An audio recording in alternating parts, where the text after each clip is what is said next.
Benita dhe Alba rinë bashkë në kuzhinë, duke qeshur dhe duke hedhur shikime të shpejta drejt Edit, i cili po kalon andej. Ato janë qartësisht në humor për ta provokuar, dhe nuk e fshehin as pak. Benita i thot Albës me zë të mjaftueshëm që Edi ta dëgjoj, shiko pak Edin. Ka më shumë muskuj se tru në kokë, moj. S'di as çfarë flet ndonjëherë.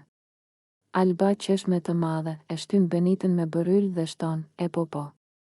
Çfarë pret? Është akoma kalama, mendon se me ca muskuj bëhet i fortë i shtëpisë. Të dyja shpërthejnë në të qeshurat të tepruara, duke e ditur shumë mirë që po e ngacmojnë drejt për drejt.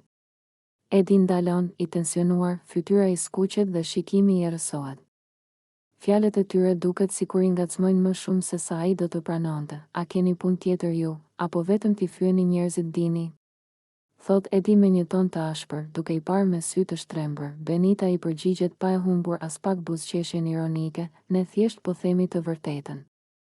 Nuk është faji ynë që ndonjëri se duron dot.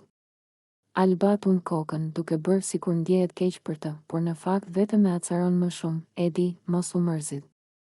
Thjesht rritu pak. Pastaj mund të kthehesh të diskutosh me ne.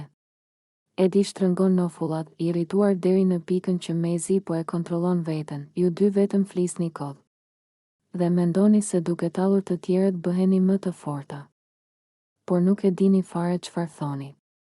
Alba e ndërpret menjëherë, ne nuk po mundohemi të bëhemi të forta, Edi. Veç po shohim realitetin. Ti acarohet si fëmijë sa herë dikush të prek pak. Benita e shton dozën e sarkazmës, po normal që acarohesh. Kur nuk ke argumente, vetëm muskuj. Këtu Edi shpërthen, ju nuk e keni iden as çfarë ndodh në këtë shtëpi. Ju vetëm shani dhe qeshni.